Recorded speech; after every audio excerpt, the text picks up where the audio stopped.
coloniales y políticas imperiales que, a su vez, generaron el atraso y la pobreza que hoy azotan a la gran mayoría de la humanidad. Con solo el 20% de la población mundial consumen 2/3 de los metales y las 3/4 partes de la energía producida en el mundo.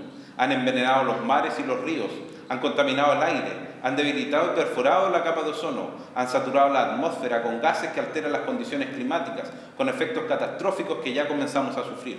Los bosques desaparecen, los desiertos se extienden, miles de millones de toneladas de tierra fértil acaban en el mar cada año, muchas especies se extinguen, la presión demográfica y la pobreza conduce a esfuerzos desesperados por sobrevivir incluso a expensas de la naturaleza.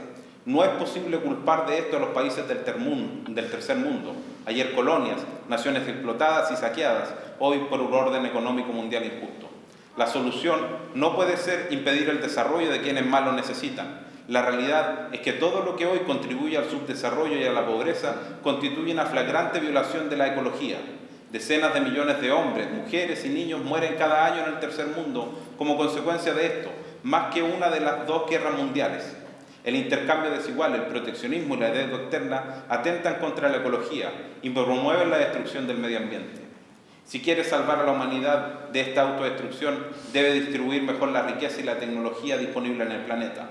Menos lujo y menos desperdicio en unos pocos países para que haya menos pobreza y menos hambre en gran parte de la tierra. No más traslados al tercer mundo de estilos de vida y hábitos de consumo que arruinan el medio ambiente. Hacer la vida humana más racional. Aplicar un orden económico internacional justo. Utilizar toda la ciencia necesaria para un desarrollo sostenido, sin contaminación. Pagar la deuda ecológica y no la deuda externa. Desaparece el hambre y no el hombre. Fidel Castro Ruz, Río de Janeiro, 1992. Esas eran sus palabras.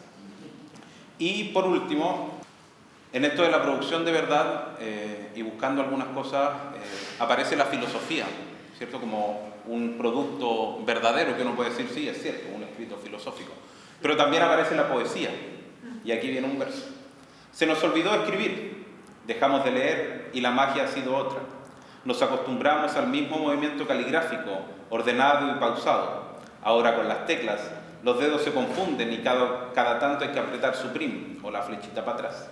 Olvidamos las letras, las palabras, las frases, las oraciones y nos construyeron de sus discursos. Se nos olvidó escribir de la vida, de la muerte, de la alegría, la esperanza, lo cotidiano, lo mundano, lo espiritual y el casi ritual de los días y la poesía. Se nos olvidó recordar y la memoria se llenó de envases vacíos, de frases cortas y presurosas, de gestos guiños o emoticones, desechos desechables y poco reciclables. Nos llenaron de olvidos, de cuándo tirar semillas, dónde trasplantar, cómo hacer injertos y tener árboles con peras y manzanas. De podas, apolques y cosechas nos llenaron los olvidos. Nos confundieron de recuerdos, celebramos sus muertos, honramos sus vivos, maldecimos su desgracia que es la nuestra. La memoria es un músculo, nos dijeron, pero hasta ella se volvió sedentaria, diabética y algo esquizofrénica. Entre su olvido pasajero y nuestra memoria enferma, y tu lectura veloz, y su resumen de la síntesis del libro, y su aplicación versión 3.0. Pero hay algo que no se olvida, y por eso comencé este verso, para no hacerme más el leso, seguir andando con ganas por la vida.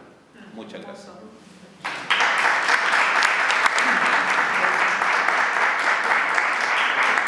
La información periodística, básicamente como una parte de la producción de verdad o verdades, la salud internacional, que es el campo en el cual yo trabajo, y la toma de decisiones políticas.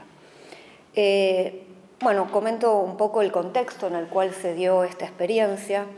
En Argentina, el 15 de marzo del año 2020, se suspendieron indefinidamente las clases escolares y en la universidad, y 5 días más tarde, el 20 de marzo del 2020, se implementó lo que se denominó aquí en Argentina el aislamiento preventivo social y obligatorio, ASPO, o comúnmente llamado cuarentena, para hacerlo, digamos, más fácil, pero aquí en Argentina lo denominamos ASPO.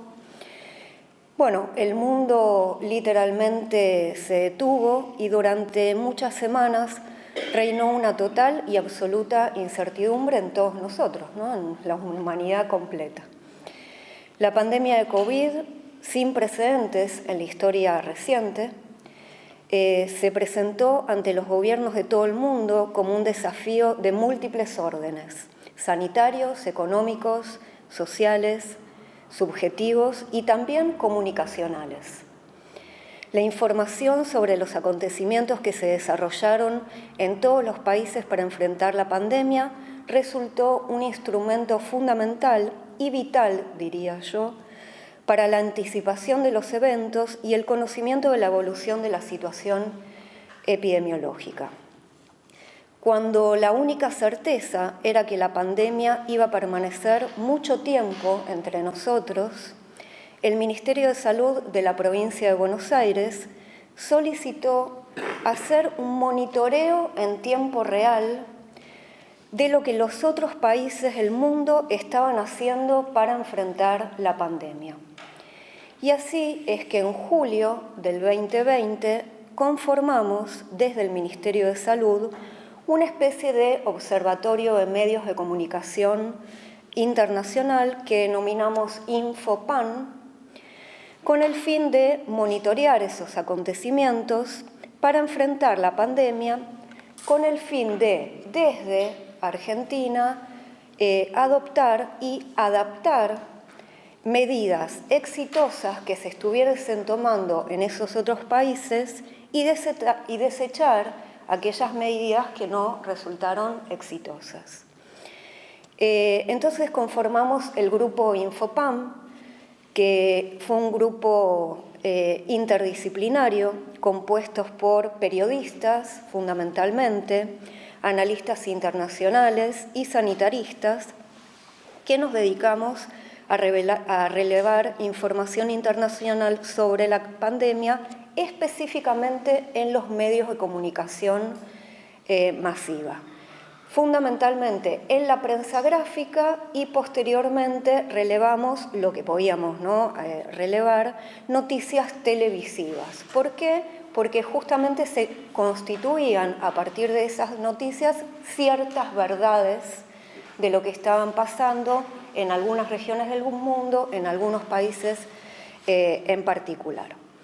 Este equipo además contó, y lo quiero destacar, con el valioso aporte y asesoramiento de un prestigioso periodista que en Latinoamérica seguramente lo conocen, de Noticias Internacionales, Pedro Brigger, que, bueno, además está decir quién es, que asesoró a este equipo para poder relevar efectivamente este trabajo que desde el Ministerio de Salud claramente nunca se había hecho, ¿no? Nos enfocamos en ejes temáticos, el Ministerio de Salud priorizó algunos ejes y entonces dividimos al equipo. Por un lado, dividimos como si fuese un gran juego del TEG, ¿vieron el TEG, ¿no?, el de jugar conquistando el mundo? Bueno, parecíamos más que nada una cancillería, pero desde el Ministerio de Salud de la provincia de Buenos Aires. Entonces teníamos compañeros y compañeras que seguían regiones, las noticias de determinadas regiones, dividimos al mundo en 7 regiones. Tira Catari,